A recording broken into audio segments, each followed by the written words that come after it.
Hola, soy Mar, psicóloga del Centro Chetic de Echevarri y hoy os vengo a presentar la sesión 2 del taller de manejo del sentimiento de culpa. Quiero recordaros que el material usado es del programa de apoyo a familias de la Asociación Vizcaína de Familiares y Personas con Enfermedad Mental, con la colaboración de la Diputación Foral, el Gobierno Vasco y el Ayuntamiento de Bilbao. En esta segunda sesión os voy a hablar de cómo reconocer la culpa y cómo lidiar con ella. ¿Cómo reconocer la culpa? Lo habitual es que el sentimiento de culpa se exprese como un remordimiento consciente, es decir, una persona hace algo que va en contra de sus propios valores y principios, por lo que se arrepiente de sus actos y busca reparar esa acción. Sin embargo, hay ocasiones en que las cosas no son tan claras y muchas veces nos sentimos culpables sin saber muy bien por qué.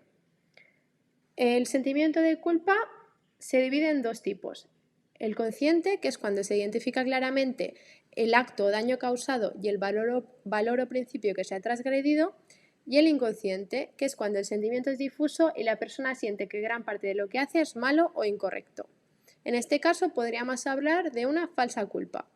Esta tiene mucho que ver con cómo nos han educado. Entonces, si nuestras personas de referencia nos decían cosas como esto es por tu culpa o tienes que cuidar siempre de tu familia, es probable que hayamos interiorizado esta creencia y que de manera inconsciente hayamos alimentado un juez interno rígido que nos atormentará durante nuestra vida.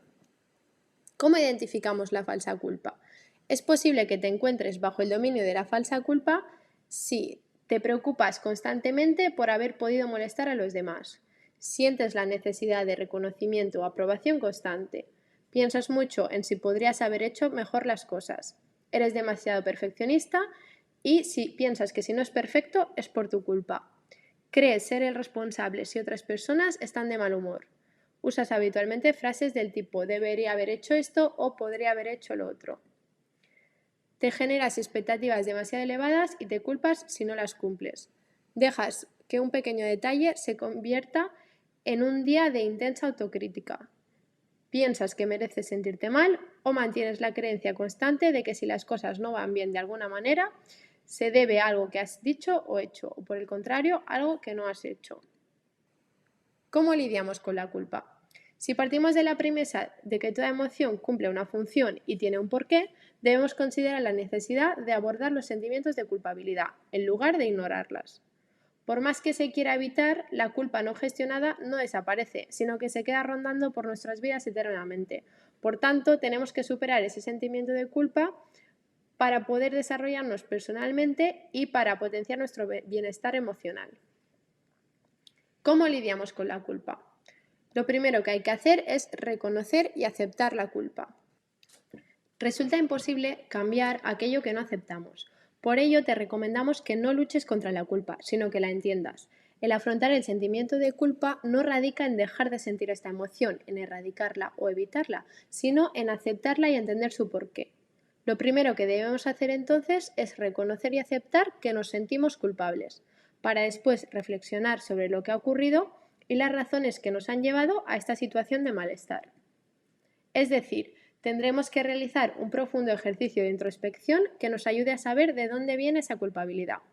Para ello te proponemos algunas preguntas que pueden guiarte en este ejercicio. ¿Por qué me siento culpable? ¿Para qué me siento culpable? ¿Qué me quiere decir la culpabilidad?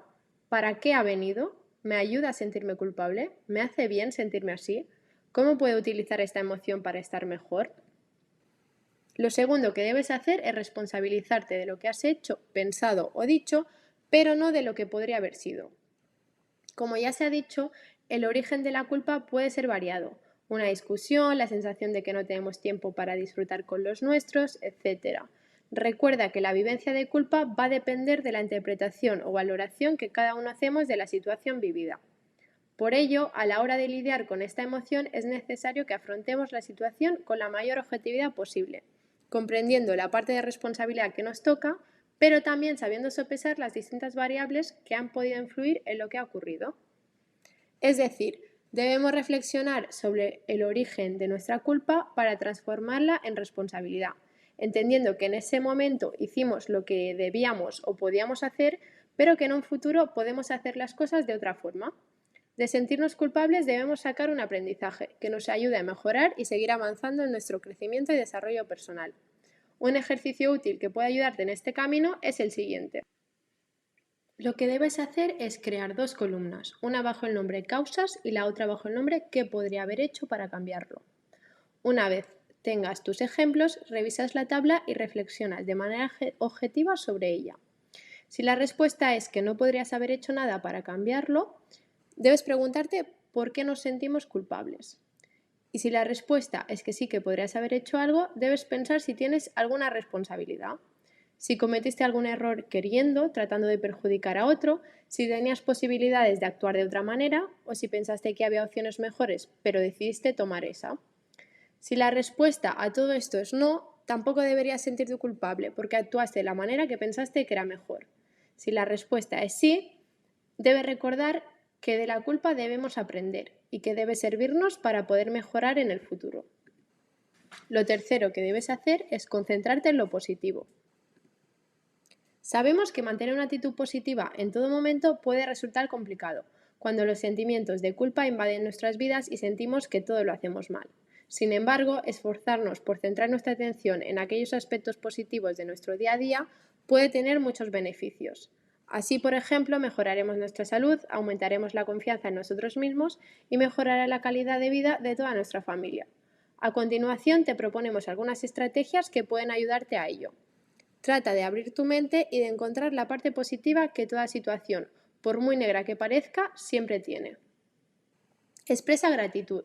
Una de las formas más fáciles de incrementar tu positivismo es expresando gratitud. Sé agradecido por lo que tienes actualmente. Eso inmediatamente libera cualquier negatividad que estés sosteniendo.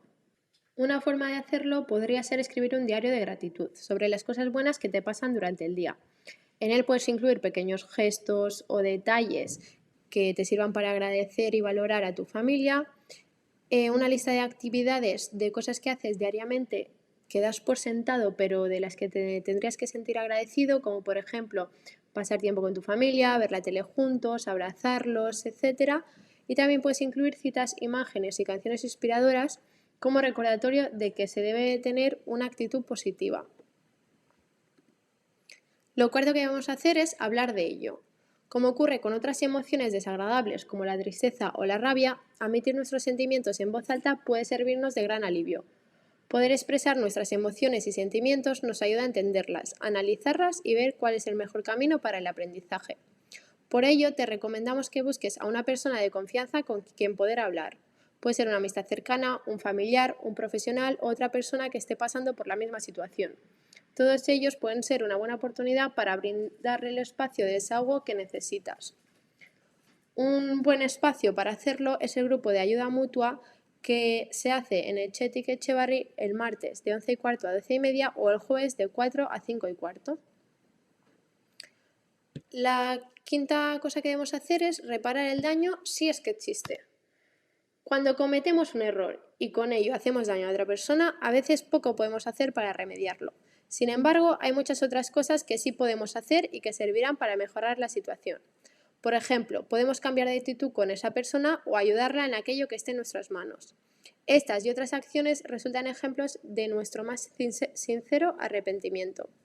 La reparación que hagamos ha de ser proporcional al daño causado, tanto a los demás como a nosotros mismos. Al reparar nuestros actos nos liberamos, lo que nos produce una profunda sensación de bienestar. Cuídate y tómate tiempo para ti. Un motivo de culpa habitual en los familiares de personas en situación de dependencia es tomarse tiempo para sí mismos. ¿Por qué es tan necesario desconectar? Cuando los y las familiares actúan como cuidadores principales, existe la posibilidad de que la persona cuidadora se queme, es decir, que pierda el interés por aquello que antes le motivaba, debido a que ha dejado muchas cosas en su vida para centrarse en exclusiva en el cuidado de su familiar. Esto acarrea un agotamiento físico y mental que puede llegar a poner en peligro su propia salud. Ahora bien, muchas veces este exceso de atención no se produce tanto por la enfermedad del familiar ni por sus demandas, sino por la culpabilidad que aflora en la persona cuidadora. A veces este sentimiento es tan fuerte que incluso puede sentirse físicamente mal cuando realiza, por ejemplo, otras tareas y recados. Delegar responsabilidades en otros familiares y tomarse tiempo libre para hacer aquello que se quiera, como salir a desayunar con amigos, ir al cine, etc., mejorará nuestra calidad de vida, pero también la de nuestro familiar. Y aunque los primeros días puedan surgir pensamientos de culpabilidad, cuando se compruebe que no pasa nada, estos irán desapareciendo. La vida social no es algo sin importancia, sino que resulta necesaria para liberar tensiones. Además, mantenerla nos ayuda a crear una red de personas de confianza que podrán echarnos una mano en momentos de necesidad.